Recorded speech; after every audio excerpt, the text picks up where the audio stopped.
Good day. This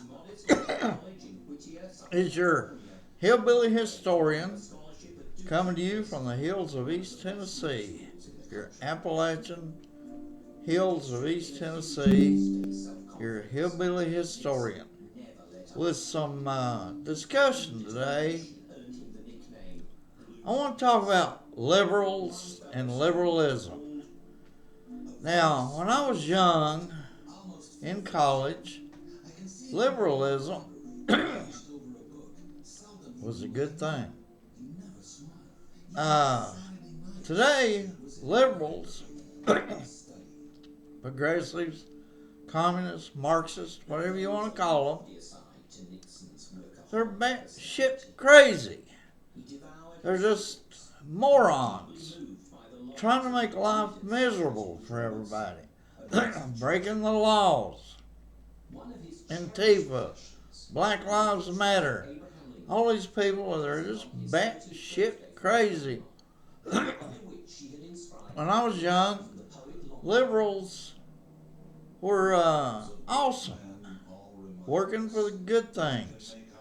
You ever heard of the American Muckrakers? The Muckrakers. They were people, liberals, who made changes in America for the better. The liberals, when I was young, mostly were fighting against war, especially the Vietnam War, and against racism. They were good people. I myself rode a Freedom Riders bus down through East Tennessee, Alabama, Mississippi, down into Louisiana. Thank God my bus was never attacked, wasn't burned, nobody was beat up. We just we rode through the South. I didn't see where we made a big difference, but I guess we did.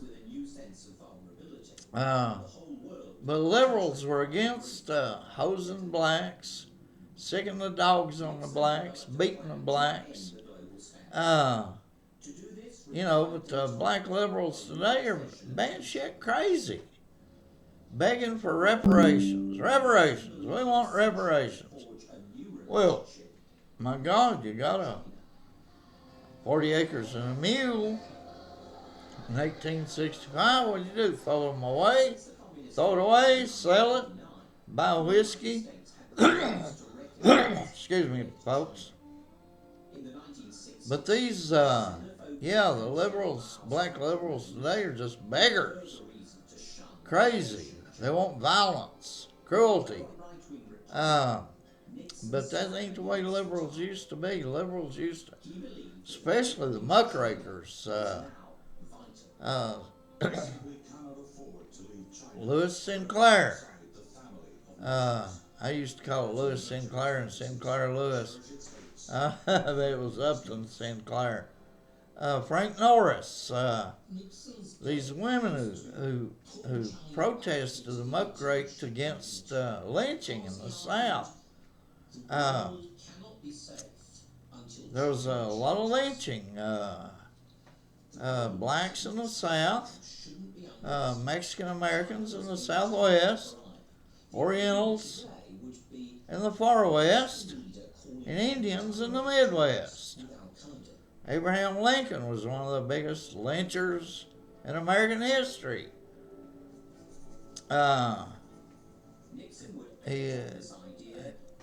He was an evil man. But these Muckrakers, they wrote books like The Jungle against the filth of the meatpacking industry and how cruel they were to their workers. The Octopus, the cruelty of the railroads in the Far West, really taking advantage of farmers. Elmer Gantry, the evil of Christians, those people who were using Christianity to get filthy rich. Elmer Gantry was a good book against all that. Showed the evils of Christianity and the wealth that some Christians using the religion to get filthy rich. The Muckrakers were really, really great people. And all that lynching that the Muckrakers worked against, the black women who were muckrakers against the lynching. Do you know no white was ever lynched by blacks in the South? No white was ever lynched by Mexican Americans in the Southwest. Orientals never lynched a white man.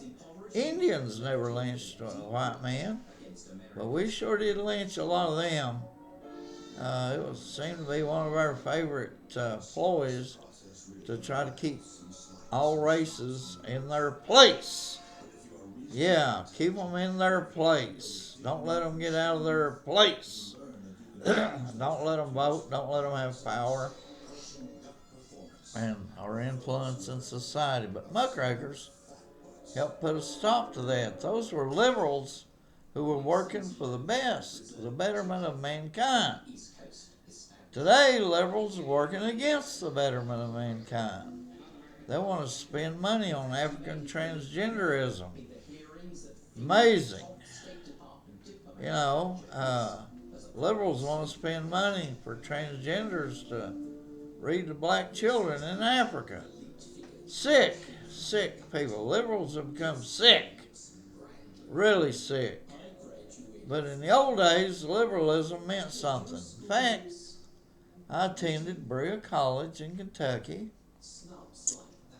Berea the president was a guy by the name of Francis Hutchins.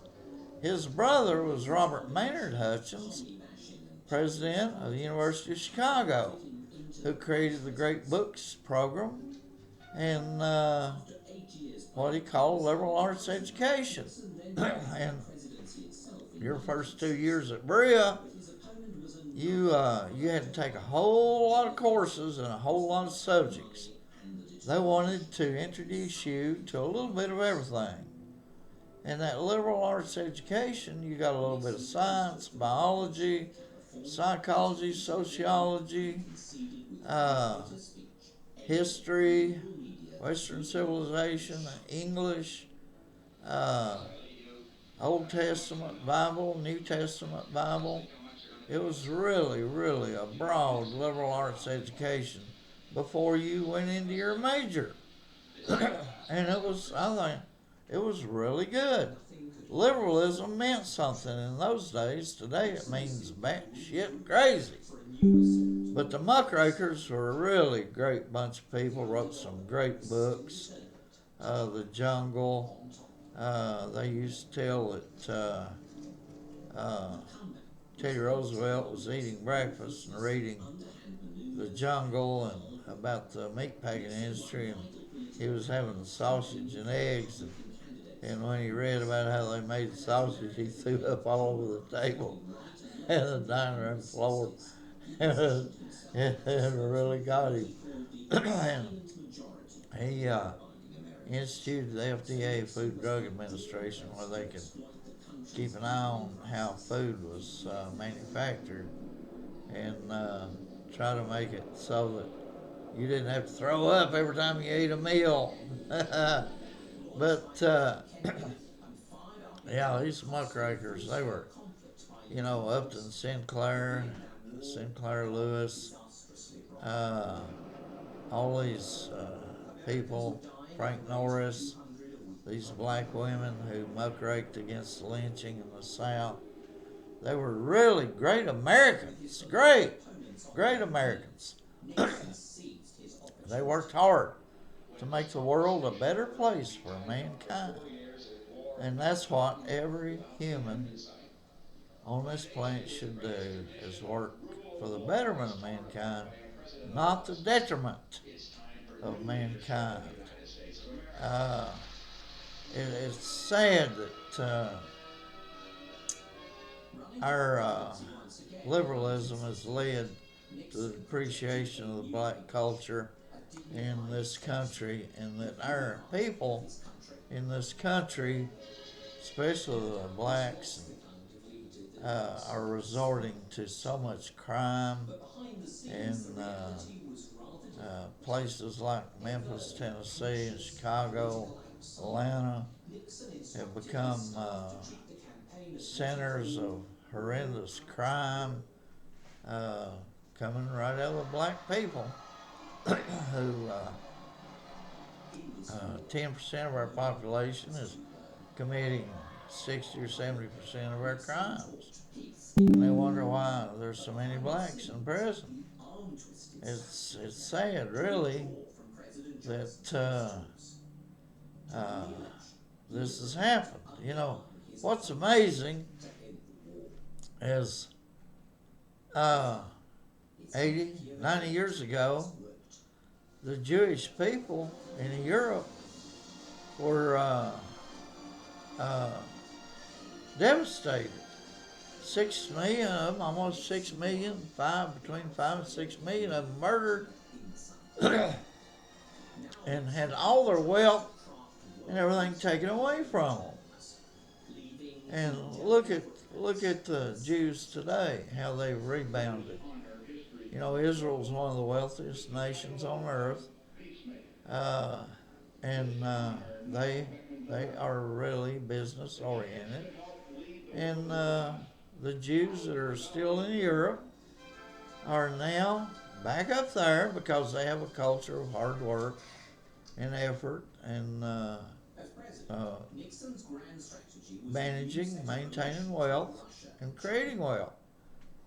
And look what happened to the Orientals here in the United States back in 1941 when Japan attacked Pearl Harbor.